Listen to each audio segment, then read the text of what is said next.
Jangan lupa subscribe YouTube channel Metro TV News dan jangan lupa nyalakan notifikasinya. Pemerintah kembali memperpanjang kebijakan pelaksanaan pembatasan kegiatan masyarakat atau PPKM sampai tanggal 8 Februari 2021. Bagaimana aturan selama PPKM tahap kedua ini? Kita akan simak selengkapnya bersama dengan rekan Mercy Wijaya. Mercy, silakan. Marvin dan pemirsa, pemerintah mengumumkan pemberlakuan pembatasan kegiatan masyarakat atau PPKM memasuki tahap kedua atau diperpanjang selama 2 minggu dari tanggal 26 Januari sampai 8 Februari 2021 untuk mengendalikan penyebaran kasus corona di Indonesia. Kita akan lihat bahwa sebelumnya Menteri Koordinator Bidang Perekonomian sekaligus Ketua Komite Penanganan COVID-19 dan Pemulihan Ekonomi Nasional hari Kamis tanggal 21 Januari 2021 mengatakan bahwa Bapak Presiden meminta agar PPKM ini dilanjutkan dari tanggal 26 Januari sampai 8 Februari 2021. Dari 7 provinsi terlihat masih ada peningkatan di 5 provinsi dan yang mengalami penurunan hanya di Provinsi Banten dan Yogyakarta. Pemirsa, kita akan lihat terlebih dahulu bagaimana review dari PPKM di tahap pertama tanggal 11 sampai 25 Januari 2021. Sebelumnya pemerintah memang mengadakan kebijakan ini di wilayah Jawa dan Bali untuk bisa mengatasi penyebaran COVID-19 pasca libur Natal dan Tahun Baru. Kita akan lihat ada beberapa parameter daerah yang harus menetapkan PPKM. Jadi ini tidak diberlakukan di semua daerah.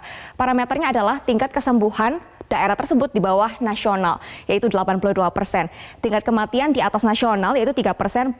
Positivity rate di atas nasional, yaitu di 14%. Dan bed occupancy ratio atau ruang ICU di atas nasional atau di atas 70%.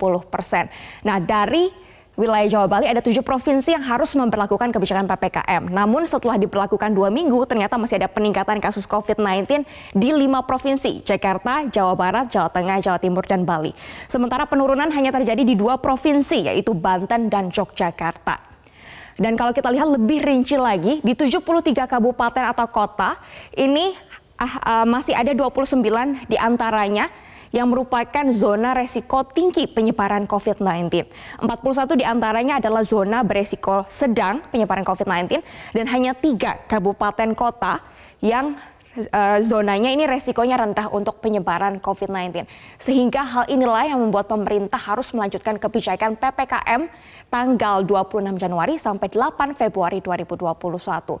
Kita akan lihat ada beberapa kebijakan yang masih berlaku dari PPKM tahap 1 sampai ke PPKM tahap 2. Yang pertama, aturan mengenai perkantoran. 75% pekerja masih harus work from home. 25% ini diperbolehkan untuk datang ke kantor dengan protokol kesehatan yang lebih ketat. Belajar juga harus dilakukan secara daring dan sektor industri esensial hanya sektor industri esensial yang boleh memberlakukan operasional 100%.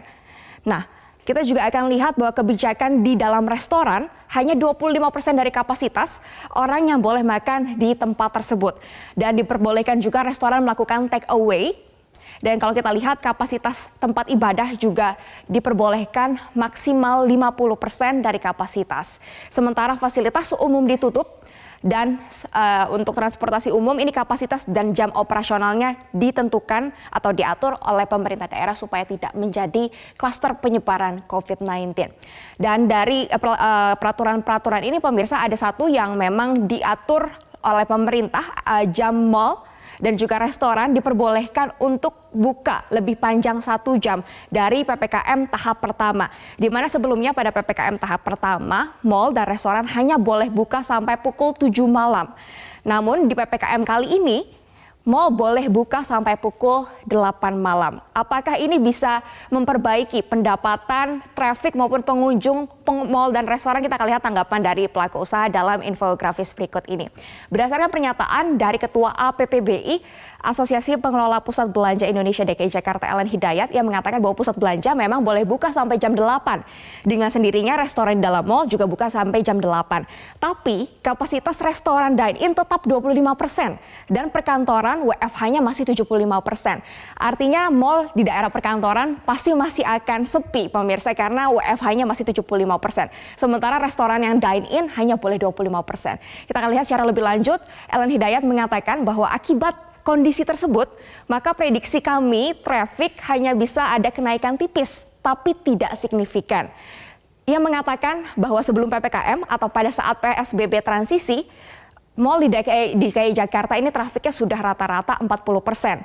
Namun semenjak pembatasan kegiatan masyarakat atau PPKM menjadi sekitar 30% sampai 33% saja. Artinya ini masih akan memberatkan bagi dunia usaha kegiatan pembatasan masyarakat. Namun ini bukan satu keputusan yang mudah pemirsa, karena kalau kita lihat angka kasus COVID-19 saat ini masih terus meningkat di Indonesia. Kita akan lihat dalam satu pekan terakhir, rata-rata kasus COVID-19 di Indonesia mencapai 11.800 kasus COVID-19 dalam satu hari. Dan sempat terjadi tertingginya pada hari Jumat 22 Januari 2021, ada penambahan 13.632 kasus COVID-19. Dan memang saat ini pandemi COVID-19 belum berakhir.